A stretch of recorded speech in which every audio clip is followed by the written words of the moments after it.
Hi,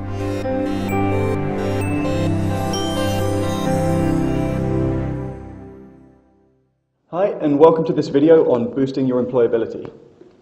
So we're going to start by talking about making the most of your summer holidays, which can be particularly important in your first year, because firms might look to see what you've been up to, the types of work experience that you can try and secure to make yourself more employable, the kind of extracurricular activities you can get involved in both inside and outside of university, again, to kind of set you apart from other candidates.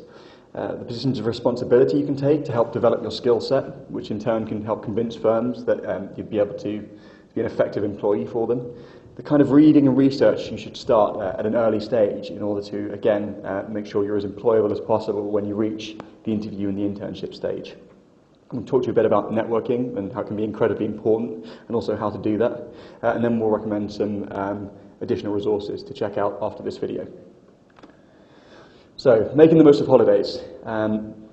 If you, say, have an interview in second year and firms say to you, what have you done in your first year holiday? And your answer is, I watched 5 seasons of Breaking Bad, and that's it. It's not going to show that much about your capability to work for a firm like that.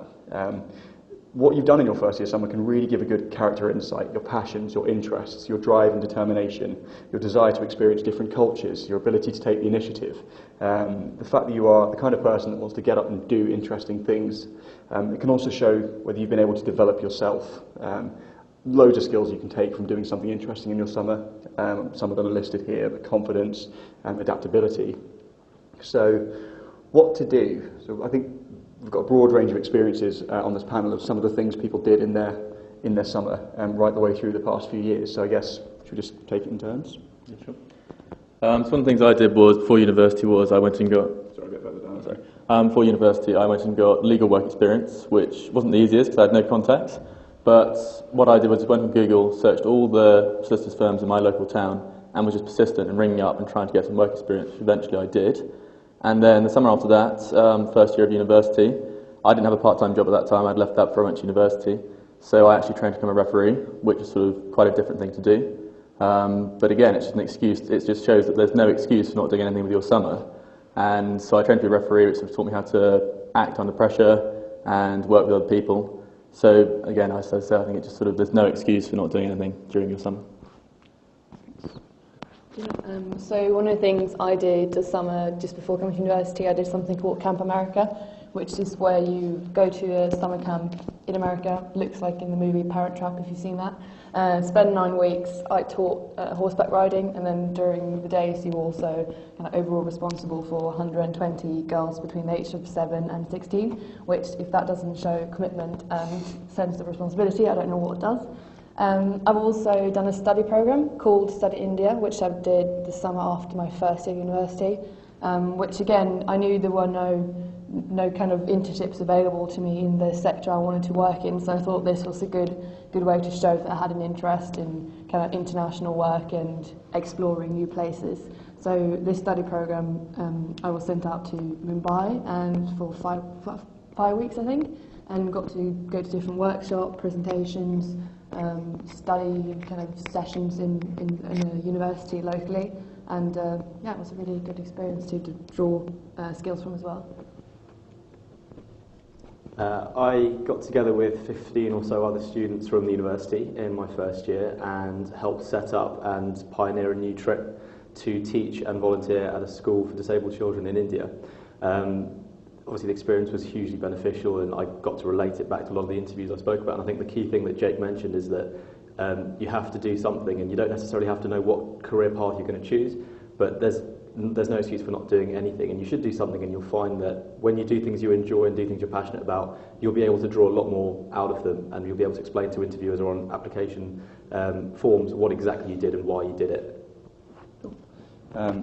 It's not just summer holiday. I did a Study China program similar to the Study India program in my Easter. I did a spring week just to experience a different industry and give me some comparison. I did open days. I volunteered for the last 4 years at Glastonbury Festival as a glorified bin man. Had a great time.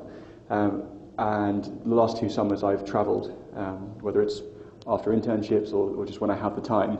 And the point I can't stress enough is if you're going to go into a highly pressurised city career, once you leave university, you're not going to have, very unlikely you're going to have more than a couple of weeks to yourself again for decades.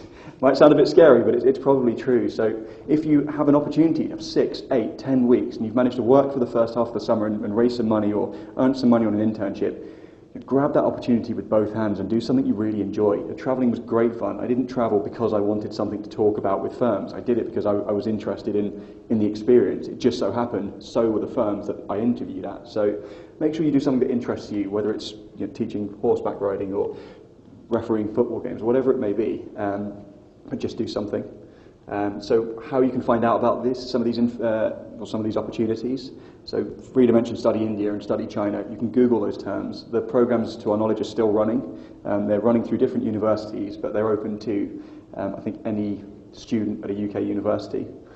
Some universities offer grants for charitable initiatives or research projects or whatever it may be. So talk to your university's administration teams and find out what there is to offer. Tap your network. We've mentioned this in I think all of the videos, but look on LinkedIn. Do you have alumni running a startup that might be able to give you some experience, or someone running a charity out in a different continent that always looking for volunteers? It's worth asking. And also contact firms like, as Rory said, you can message all sorts of local firms, and it doesn't matter whether they're small, big, as long as it's somehow related to something you're trying to find out about in your pursuit of a career. It can be relevant, and they could give you some good experience.